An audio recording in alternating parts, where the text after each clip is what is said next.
Hi friends, evening டைமில் ரொம்ப லைட்டான ஸ்நாக்காக இருக்கணுமா, அதே சமயம் ரொம்ப ஹெல்த்தியாகவும் இருக்கணுமா, இந்த மாதிரி ரோட்டு கடை ஸ்டைல் ஈஸியாக ஒரு காளான் சூப் எப்படி செய்யறதுன்னு பார்க்கலாம்.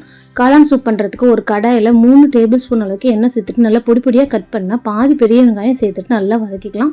வெங்காயம் பாதி அளவுக்கு நல்லா வதங்கினதும் இதில் ஒரு 1/2 டீஸ்பூன் அளவுக்கு இடிச்ச இஞ்சி பூண்டு பச்சை மிளகாய் பேஸ்ட்டு சேர்த்துக்கலாம். சேர்த்துட்டு இது கூடவே ஒரு 2 பீஸ் அளவு காளான இந்த மாதிரி பொடி பொடியாக கட் பண்ணி சேர்த்துக்கோங்க.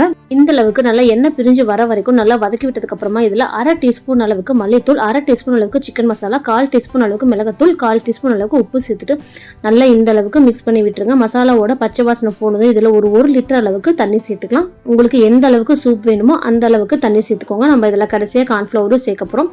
இந்த அளவு தண்ணி சேர்த்துட்டு நல்லா கொதிச்சு இந்த அளவு எண்ணெய் பிரிஞ்சு வந்ததும் இதில் 1 டீஸ்பூன் அளவுக்கு கார்ன்ஃப்ளவரை தண்ணியில் கரைச்சி சேர்த்துக்கோங்க. நான் இன்னைக்கு ரொம்ப கெட்டியாக பண்ணல, ஓரளவு திக்னஸ் இருக்கிற மாதிரி தான் பண்ணியிருக்கேன். உங்களுக்கு இன்னும் கெட்டியாக வேணும்னா இன்னும் கொஞ்சம் கூட கார்ன்ஃப்ளவர் சேர்த்துக்கலாம்.